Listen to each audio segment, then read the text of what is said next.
Hello class 10th। आपके तीसरे chapter के कुछ क्वेश्चन आंसर बच गए थे जो जब मैंने इससे पहले की वीडियो भेजी थी तो उसमें उनके खाली आंसर दिए गए थे, क्वेश्चन नहीं थे। तो उन 3 या 4 क्वेश्चन को मैं बता रहा हूँ आपको, जिसमें से एक क्वेश्चन जो मैं आपको बता चुका था लेकिन उसको रिटर्न में बता रहा हूँ। क्वेश्चन है सोडियम, ऑक्सीजन और मैग्नीशियम के लिए इलेक्ट्रॉन बिंदु संरचना लिखिए।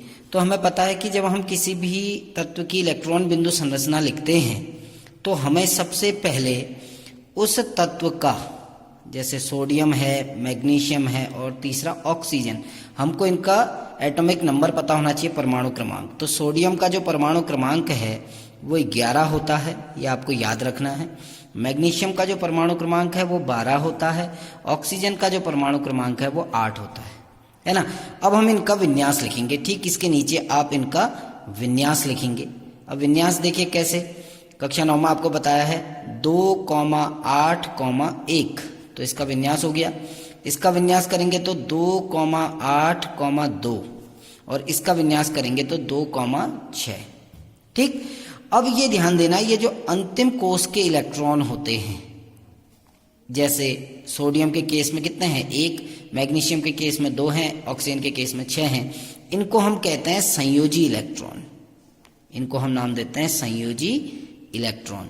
और जब हम किसी तत्व की इलेक्ट्रॉन बिंदु संरचना लिखते हैं तो आप ये ध्यान रखना कि सबसे पहले हमें उस तत्व का प्रतीक लिखना है। ठीक, उस प्रतीक के ऊपर जो संयोजी इलेक्ट्रॉन है उनको बिंदु के रूप में दिखाना है। जैसे सोडियम के पास एक संयोजी इलेक्ट्रॉन है तो हम सोडियम के प्रतीक के ऊपर एक बिंदु दिखाएंगे, एक डॉट। ये सोडियम का क्या हो गया, इलेक्ट्रॉन बिंदु संरचना हो गई।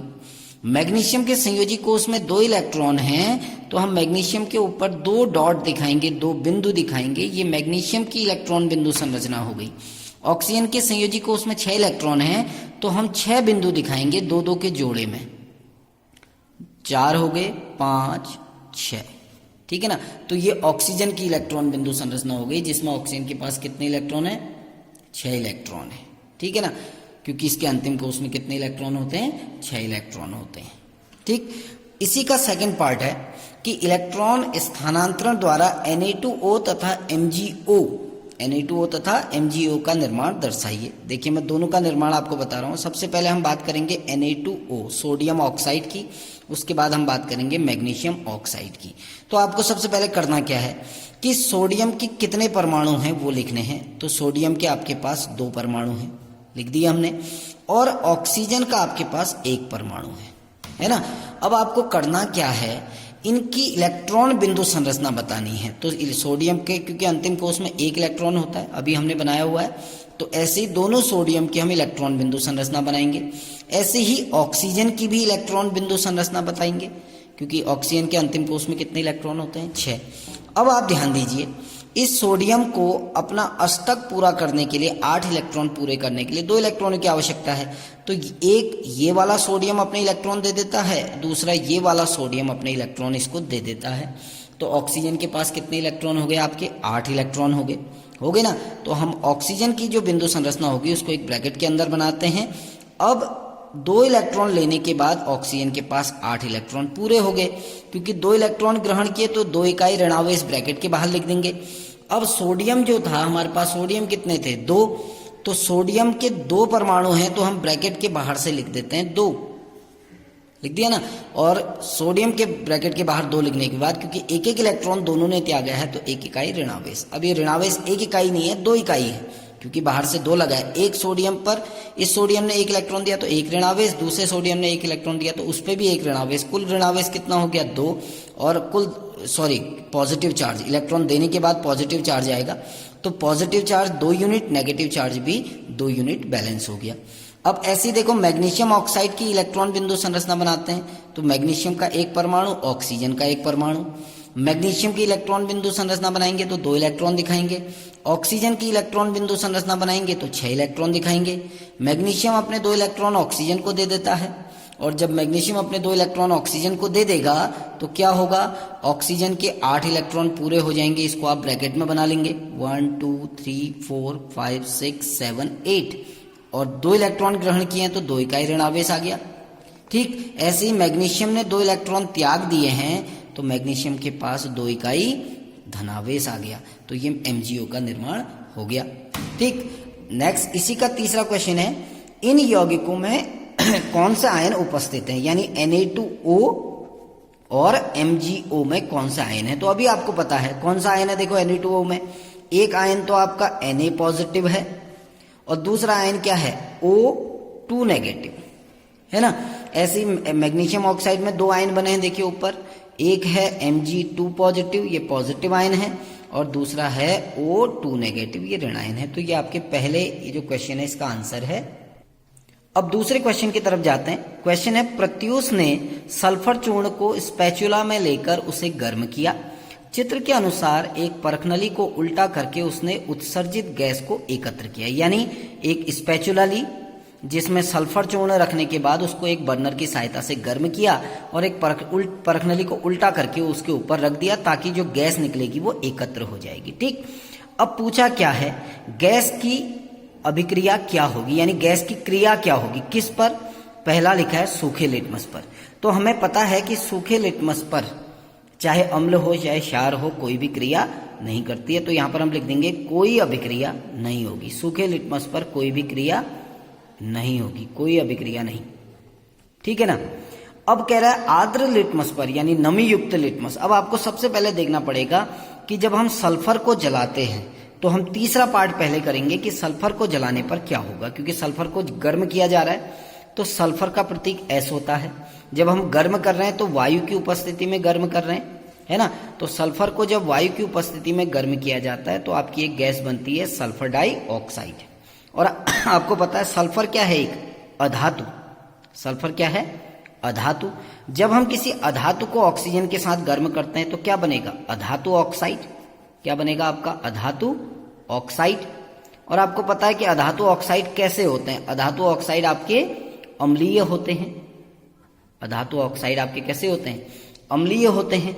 यानी ये जो गैस निकलेगी वो गैस कौन सी होगी, सल्फर डाइऑक्साइड, और उसकी प्रकृति कैसी होगी, अम्लीय होगी।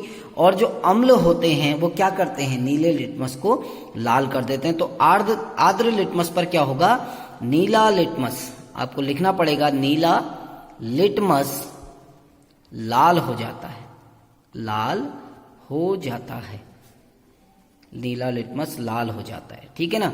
अब तीसरा क्वेश्चन हम कर चुके हैं। ऊपर दी गई अभिक्रियाओं के लिए संतुलित समीकरण हम लिख चुके हैं, S+O2 क्या बना, SO2। नेक्स्ट क्वेश्चन है आपका कि जिंक, मैग्नीशियम, कॉपर के धात्विक ऑक्साइडों को निम्न धातुओं के साथ गर्म किया गया। यानी आपके पास एक जिंक ऑक्साइड है, एक आपके पास मैग्नीशियम ऑक्साइड है और एक कॉपर ऑक्साइड है। अब इनको जिंक, मैग्नीशियम और कॉपर के साथ गर्म किया गया। पूछा गया है कि किस स्थिति में विस्थापन अभिक्रिया होगी। अब ध्यान देना, जिंक ऑक्साइड है, ठीक, ये जिंक धातु है, ये भी जिंक ऑक्साइड है। यानी यहां भी धातु कौन सी है, जिंक, यहां भी कौन सी धातु है, जिंक विस्थापित कर सकती है, लेकिन फायदा कुछ नहीं होगा क्योंकि जब जिंक की क्रिया कराएंगे तो भी जिंक ऑक्साइड ही बनेगा। लेकिन हमसे पूछा गया है कि कौन विस्थापित कर सकता है, तो जिंक को इसलिए नहीं ले रहे हैं क्योंकि यहां भी जिंक है, यहां भी जिंक है। अब जिंक धातु को कौन विस्थापित करेगा, जो उससे ज्यादा सक्रिय होगा। तो कॉपर ज्यादा सक्रिय नहीं है इसलिए कॉपर विस्थापित नहीं कर पाएगा। लेकिन मैग्नीशियम क्योंकि जिंक से ज्यादा सक्रिय है तो मैग्नीशियम इसको विस्थापित कर देगा। जिंक भी विस्थापित कर सकता है, अगर आप लिखना चाहें तो लिख सकते हैं, क्योंकि जिंक भी दूसरे जिंक को विस्थापित कर सकता है क्योंकि दोनों की क्रियाशीलता बराबर है। अब दूसरा क्वेश्चन, दूसरा क्या है, मैग्नीशियम ऑक्साइड। अब मैग्नीशियम को कौन विस्थापित करेगा, जो उससे ज्यादा सक्रिय होगा। तो जिंक की सक्रियता मैग्नीशियम से कम होती है तो जिंक तो विस्थापित कर नहीं पाएगा, है ना। मैग्नीशियम स्वयं मैग्नीशियम है तो मैग्नीशियम विस्थापित कर ही सकता है। कॉपर कभी भी विस्थापित नहीं कर पाएगा, किसको, मैग्नीशियम को, क्योंकि कॉपर की सक्रियता मैग्नीशियम से कम होती है। अब तीसरा है कॉपर ऑक्साइड। अब ध्यान देना, ये कॉपर धातु है। कॉपर धातु को जिंक भी विस्थापित कर सकता है क्योंकि जिंक की सक्रियता ज्यादा है। मैग्नीशियम भी विस्थापित कर सकती है क्योंकि मैग्नीशियम की सक्रियता भी ज्यादा है। कॉपर भी विस्थापित कर सकता है, कॉपर की सक्रियता दोनों की बराबर होगी। हालांकि आप इसको नहीं भी कर सकते हैं, कोई दिक्कत नहीं है क्योंकि दोनों सेम धातुएं हैं, ठीक है ना। विस्थापित कौन करती है, अधिक सक्रिय धातु कम सक्रिय धातु को। तो आपको इसको लिखना है कि जिंक ऑक्साइड को कौन विस्थापित करेगा, मैग्नीशियम। मैग्नीशियम ऑक्साइड को कौन विस्थापित करेगा, वैसे तो कोई नहीं करेगा लेकिन मैग्नीशियम कर सकता है। कॉपर ऑक्साइड को जिंक और मैग्नीशियम और कॉपर, तीनों विस्थापित कर सकते हैं। कॉपर को आप ना भी कह सकते हैं। ठीक, अब आपका चौथा और अंतिम प्रश्न है कि ए बी सी डी 4 धातुओं के नमूनों को लेकर एक एक कर निम्न विलयनों में डाला गया। इससे प्राप्त परिणाम को निम्न प्रकार सारणीबद्ध किया गया। ये आपकी एक सारणी बनी हुई है कि हमने ए बी सी डी 4 धातुओं को iron sulphate, copper sulphate, zinc sulphate और सिल्वर नाइट्रेट विलयन में डाला। जो जो अभिक्रियाएं हुई वो लिख दी। जैसे जब हमने ए को आयरन सल्फेट में डाला कोई अभिक्रिया नहीं, बी को आयरन सल्फेट में डाला तो विस्थापन हो गया। और इसी प्रकार आपको कुछ प्रश्नों के उत्तर देने हैं। सबसे अधिक सक्रिय धातु कौन सी है?